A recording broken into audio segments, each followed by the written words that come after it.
Jangan lupa subscribe, like, komen, dan share YouTube TVRI Bengkulu. Dan nyalakan loncengnya ya.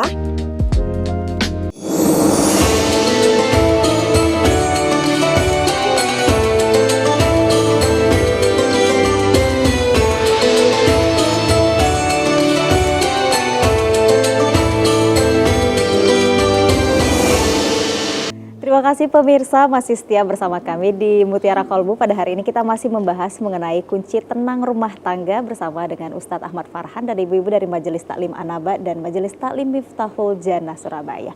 Ya Pak Ustadz, tadi masih ada satu pertanyaan Pak Ustadz yang belum terjawab terkait dosa istri dan anak. Apakah itu akan dihisap, yang akan dihisap adalah suaminya seperti itu? Pak Ustadz silakan. Secara prinsip kalau kita berangkat dari firman Allah, wala taziru waziratu wizra ukhra. Jadi tidaklah seorang itu menanggung dosa orang lain. Itu yang pertama.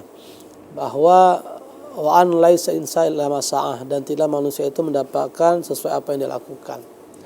Seorang suami dijadikan pemimpin rumah tangga, menjadi imam, qawwam, ar-rijalu qawwamun 'alan nisa. Jadi pemimpin di atas perempuan. Ya. Sampai kalau pemimpin itu disebut dia menjadi komando, Nabi mengatakan kullukum ra'in wa kullukum mas'ulun an ra'iyatihi. Setiap kalian pemimpin dan setiap pemimpin akan diminta pertanggungjawaban. Makanya berat menjadi suami itu, ya.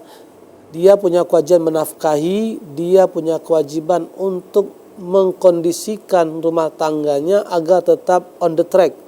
At-Tahrim ayat 6 Allah berfirman, ya ayyuhalladzina anuqu anfusakum wa ahlikum naro. Jagalah dirimu dan keluargamu dari dahsyatnya, panasnya, horornya siksa neraka.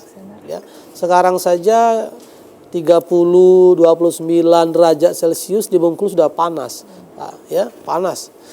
Nah, kalau seorang suami lalai dalam menjadi pemimpin, lalai dalam menjalankan amanah kepemimpinan, maka dia bertanggung jawab atas dosa istrinya. Contoh begini praksisnya. Istri keluar rumah buka aurat, pakai bajunya kekecilan, terlalu ketipisan, terlalu keketatan. Kalau sudah diingatkan, sudah dilarang suami, maka suami tidak dibebankan dosa. Dosanya kembali kepada istri.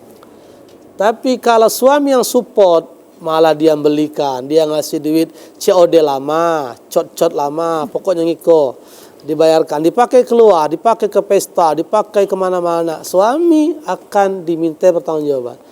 Dosa istrinya dia akan mikulnya. Karena apa? Dia memfasilitasi, dia malah mengomandoi, bukan sebaliknya. Nah, itu yang dimaksud dengan seorang suami akan dibebankan dosa atas dosa istrinya. Istri tetap berdosa juga, anak juga begitu.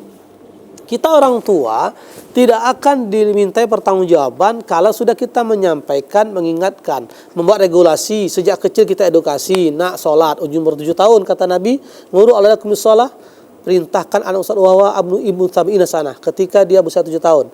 10 tahun wadribuhum, kasih pukulan, pelajaran, dikasih punishment. Ya, punishment nggak mesti mukul, misalnya kurang uang jajannya, nggak dapat jatah nonton, nggak dikasih HP misalkan.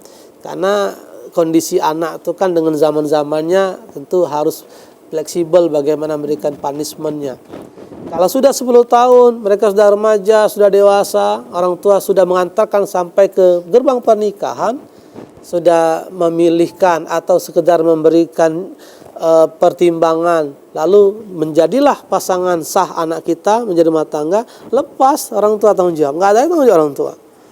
Ya, jadi sebenarnya orang tua itu nggak ada tanggung jawab lagi ketika anak berantem rumah tangganya, kecuali dimintai, atau memang orang tua merasa ya sekedar begitulah, nggak boleh orang tua lagi tahu urusan di atas kasur, apa yang ada di bawah sumur, ya, apa yang masalah dalam dapur, orang tua nggak boleh tahu lebih dalam.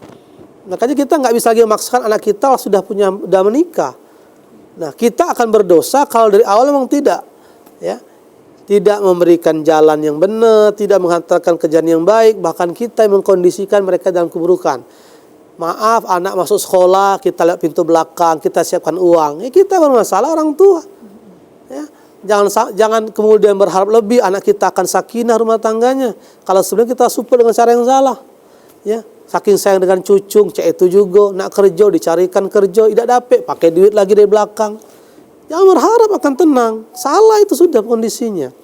Jadi hal-hal yang begitu sekarang, makanya maaf ibu-ibu, karena ibu-ibu itu kan al-madrasatul ula, sekolah pertama di rumah.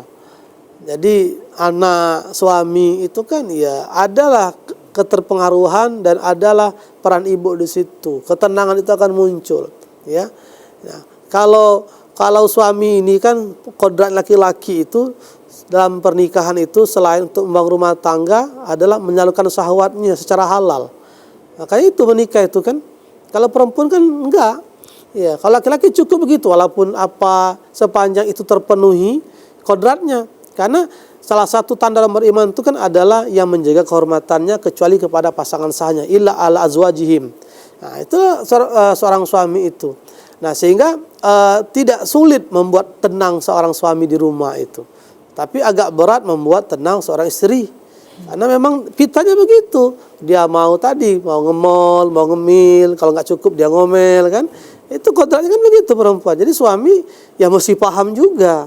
Nah, jadi seorang suami akan banyak menanggung dosa istri dan anak kalau dia lalai terhadap tugasnya sebagai seorang suami, amanahnya sebagai seorang kepala rumah tangga. Nah, kalau sudah, ya yang berdosa akan tetap dimintai dosanya. Makanya alhamdulillah ibu-ibu kalau sudah terbiasa menggunakan pakaian untuk aurat, ya pakailah selalu. Itu juga akan membantu suami daripada tanggung jawab yang berat. Ya, ketika nanti kita berharapkan bukan hanya sakinah fid dunya tapi sakinah fil akhirah. Ya, mudah-mudahan bisa bertemu lagi. Walaupun ada anekdot, jadilah ya Allah aku di dunia lah menderita kayaknya. Jangan lagi ketemu di akhirat. Ada juga yang bilang begitu. Nggak mau katanya pasangan di surga. Ganti yang lain kami yang baru katanya. Di dunia cukup menderita kami. Ada pula ngomongnya begitu. Iya, baik, terjawab ya Bu ya pertanyaannya. Jadi apabila hisapnya dibebankan ke suami itu apabila suaminya yang malah support Bu untuk kegiatan yang tidak seharusnya disupport ya seperti itu. Ada lagi Bu yang ingin bertanya?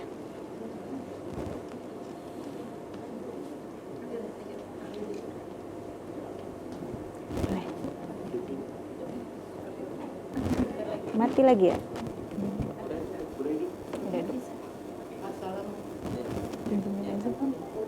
Assalamualaikum warahmatullahi wabarakatuh. Waalaikumsalam warahmatullahi wabarakatuh.